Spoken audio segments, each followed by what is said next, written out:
Good morning. आप सब अच्छे होंगे, मस्त होंगे, खुश होंगे और हमेशा खुश रहिए। अपने स्वास्थ्य के प्रति हमेशा एक्टिव रहें। अपने स्वास्थ्य को ध्यान में अपने स्वास्थ्य के प्रति हमेशा ध्यान देते रहें और अपने परिवार वालों के स्वास्थ्य के प्रति। चलिए अब जो है हम लोग समाकलन का परिचय देख लेते हैं और आगे हम लोग बढ़ते हैं। सबसे पहले समाकलन जो है इसको हम लोग प्रति अवकलज भी करते हैं। क्या करते हैं? प्रति अवकलज या समाकलन। ठीक है, प्रति अवकलज या समाकलन। ध्यान दीजिएगा, यह समाकलन का जो सिंबल है ए है,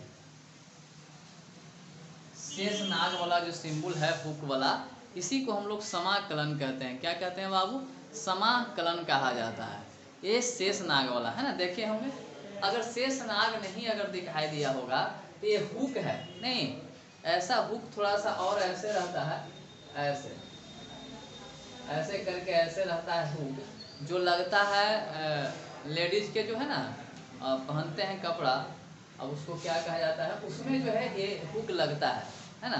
पुरुष में इस तरह का पुरुष के वस्त्र में इस तरह का हुक नहीं लगते हैं, लेकिन ऐसा जो हुक लगता है, तो ये हुक जो देख रहे हैं या शेष नाग जो देख रहे हो, यही आपका समाकलन है। ठीक है, तो ये जो समाकलन देख रहे हैं, इसी समाकलन के बारे में पढ़ रहे हैं। इसका अर्थ ऐसे सिग्मा होता है। क्या होता है? सिग्मा। और सिग्मा का अर्थ आप पढ़े योग, जोड़ पढ़े हैं ना, सम पढ़े हैं। तो ये जो है समाकलन है और ये दो प्रकार के होता है। कितना प्रकार के होता है? दो प्रकार के। याद रखना है, ये शेष नाग दो भाग में बढ़ जाते हैं, है ना। शेष नाग है और नाग से जो बच गया है ना, जो नाग का विष पी लिया, तो समझ लो कि वो शंकर भगवान बन गया। नहीं, अगर भगवान शंकर बनना है तो आप इस विष को पी जाइए। यस, इसका विष न फॉर्मूला है, इसका सूत्र है, उस सूत्र को आप पी जाइए, याद कर लीजिए, तो आप जो है बन जाएंगे भगवान शिव के तरह। तो आप ध्यान दिया जाए, अब यहाँ पर ध्यान दिया जाए, प्रति अवकलज एक होता है निश्चित समाकलन और एक होता है अनिश्चित समाकलन। पहले हम लोग अनिश्चित समाकलन को समझते हैं, समाकलन, और दूसरा होता है बाबू निश्चित समाकलन, है ना। दो प्रकार के समाकलन होते हैं, हम लोगों को पढ़ना है। निश्चित और अनिश्चित क्या है? इंटीग्रेशन डीएक्स, तो dx का x होता है ना, इसके साथ c या k जोड़ा जाता है, जहां c या k को समाकलन नियतांक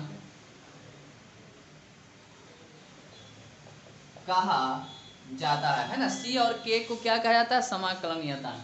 एक चीज और जो है बाबू, इसके जनक जो है ना, जनक कौन है? Newton, Newton, sir Isaac Newton.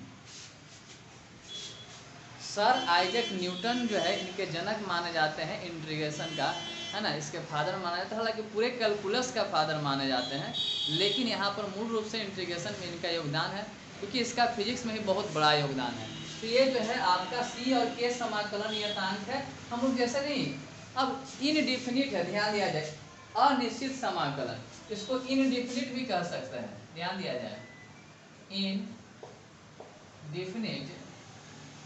Integration, और ये जो है डिफिनिट इंटीग्रेशन। ठीक है, तो इनडिफिनिट और डिफिनिट इंटीग्रेशन जो है वो सी और के को समाकलन नियतांक कहा जाता है। कि प्रकार का ठोकर है। इनडिफिनिट मतलब इसका कोई निश्चित नहीं है, कहाँ ही जाएगा ये पता नहीं है। तो जब भाई कोई चीज़ बौड़ा जाता है ना, बौड़ाहा, और जब बौड़ा जाता है तो उसको रस्सी से बांधना पड़ता है, या दरवाज़ा लगा देते हैं, या गेट लगा देते हैं, या ठोकर लगाते हैं। जैसे गाड़ी के स्पीड को कम करने के लिए क्या लगा देते हैं? ठोकर नहीं, ठोकर बनाया जाता है जगह जगह पर। तो ये जो है ठोकर समझिए या दरवाज़ा समझिए, जब सठिया गया है, बौड़ा गया है, ये है ना इंटीग्रेशन, तो इसके लिए लगा गया, और ये सही है, ये निश्चित है, इसका एक निश्चित वैल्यू होगा। और इस वैल्यू को हम लोग इस तरह से समझें कि जैसे इंटीग्रेशन dx, यहाँ पर एक लिमिट होता है और यहाँ पर एक लिमिट होता है, इसको हम लोग बोलते हैं लोअर लिमिट, ठीक है। और इसको बोला जाता है बाबू अपर लिमिट, ठीक है। इसको बोलते हैं उच्च सीमा, उच्च सीमा, और इसको बोला जाता है निम्न सीमा। तो ये जो है सीमा दो प्रकार के होते हैं, अपर और लोअर। तो इसका क्या कंडीशन है कि dx का x हो गया ना, और इस तरह से बड़ी ब्रैकेट दे करके यहाँ a और यहाँ b लिखते हैं। अब इसमें c और k नहीं जोड़ेंगे, क्या करेंगे, x के जगह पर एक बार x के जगह पर एक बार b रखेंगे और x के जगह पर एक बार a रखेंगे, ठीक है। तो ये b माइनस a जो भी रिजल्ट हो जाएगा वही आपका फाइनल हो जाएगा। तो ये इस तरह से बनता है। जबकि डिफिनिट में क्या, इनडिफिनिट में क्या होता है, x प्लस c या k जो है इस तरह से जोड़ दिया जाता है। तो ये आपका जो है इंटीग्रेशन का साधारण सा परिचय हुआ। ध्यान देना है कि इंटीग्रेशन समाकलन या प्रति अवकलन, जिसका इस सिंबल से डिनोट किया जाता है ना, शेषनाग हुक जैसा, और इसको सिग्मा या योग कहते हैं। इनडिफिनिट ये दो प्रकार के होता है, इनडिफिनिट और डिफिनिट इंटीग्रेशन। इनडिफिनिट में जब इंटीग्रेशन करेंगे तो उसके साथ c या k जैसे समाकलन नियतांक को जोड़ेंगे, इसमें से कोई एक ही जोड़ेंगे, या तो c या तो k। आप दोनों नहीं जोड़ सकते हैं, क्योंकि यदि आप दोनों जोड़ते हैं, समझ लीजिए दोनों जोड़ेंगे तो दोनों एक ही चीज है। एक चीज यहाँ दोनों की ही ये लिखा गया है, आप दोनों नहीं जोड़ सकते हैं, ठीक है, क्योंकि दोनों एक ही चीज है। एगो हिंदी में हो गया, एगो इंग्लिश में। देखिए हिंदी इंग्लिश में कैलकुलस, हिंदी में कलन शास्त्र के कर दिया गया है, ठीक है। तो इस तरह से दोनों एक ही चीजें हैं, तो आप अलग अलग जो है जोड़ेंगे, आप सी चाहे के, है ना। अब एक ही रूम में एक ही दरवाजा के लिए 4 गो केमाड़ी नहीं ना लगाओगे, एक ही को लगाओगे, तो आप ये दोनों में से कोई एक यूज करेंगे, ठीक है। अब रहा बात निश्चित में, तो निश्चित में आपको ऐसा कोई भी केमाड़ी यूज नहीं करना है, क्योंकि पहले ही से केमाड़ी इसमें लगा हुआ एक निश्चित वैल्यू देगा, ये आगे नहीं बढ़ेगा, ये बहुत आगे पीछे भाग जाएगा। इसको रोकने के लिए क्या लगा देते हैं, समाकलन नियतांक। तो इस तरह से हम लोग करते हैं, इस तरह से आप याद कर लेंगे फॉर्मूला। और आइए देखिए लेसन बनाना है।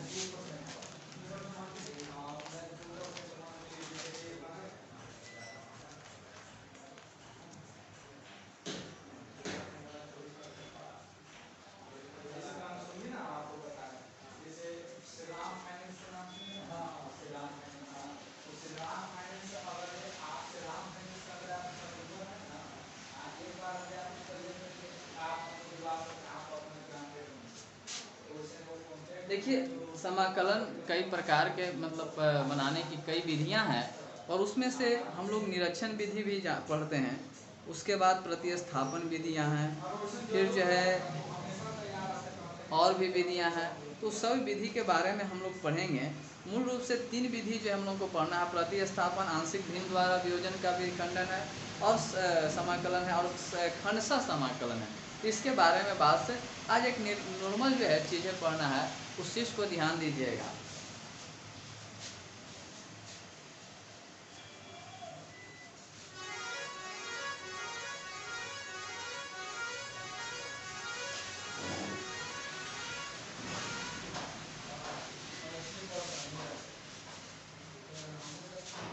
चलिए ध्यान दीजिएगा, आज जो है एक्सरसाइज 7.1 पढ़ रहे हैं।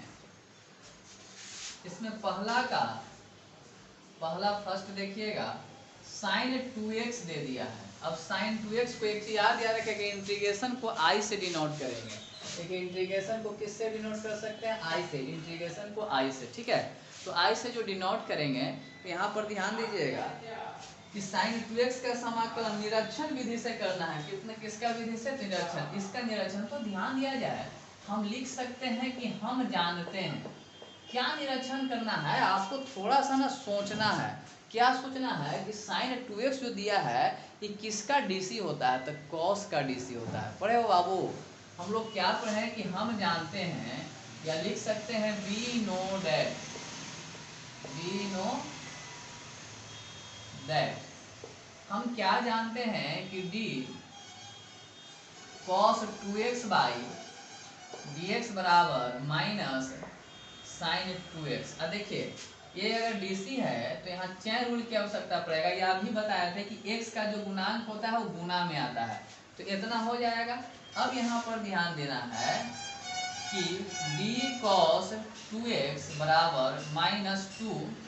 एक काम करते हैं, 2 को इधर ले आते हैं तो 1/2 हो जाएगा और माइनस इंटीग्रेशन, अभी नहीं, एक लाइन और पढ़ दिया जाए, sign 2x into D x. ठीक है बाबू, अब दोनों तरफ इंटीग्रेशन लगा देते हैं। यहाँ पर देखिए हाफ, ठीक है, ये माइनस को इधर ले आते हैं, integration D cos 2x by D x,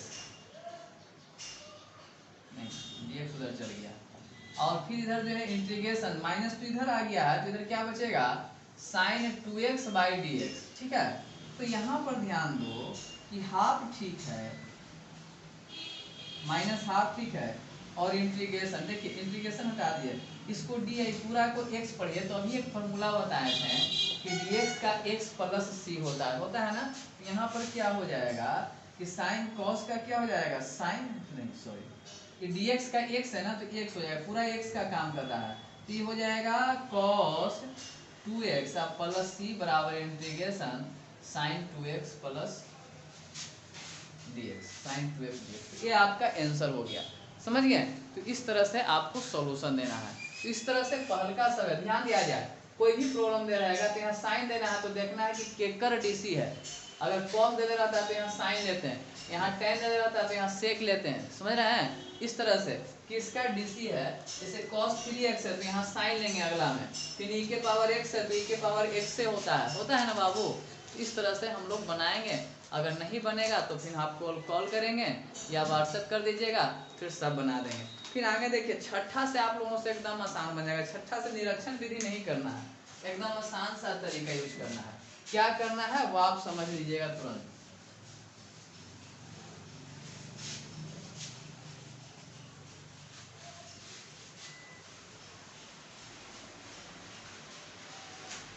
देखिए छठा से जो प्रश्न है वो आप बनाइएगा तो बन जाएगा। क्या करना है, देखिए छठा नंबर इंटीग्रेशन याद करना है, तो इसको आई मान लीजिए, आई इंटीग्रेशन 4e के पावर 3x आप plus 1 into D x, sorry 4 इसके साथ में है, ठीक है, कुछ नहीं सेपरेट कर दीजिएगा, 4 बाहर निकाल लेंगे, इंटीग्रेशन अंदर भेजिएगा 3x और dx को यहाँ ले आइएगा, प्लस यहाँ 1 है तो 1 dx हो जाएगा, इंटीग्रेशन 1 dx। देखिए इसको इसके साथ गुना किए, फिर इसको और इसको इसके साथ गुना किए।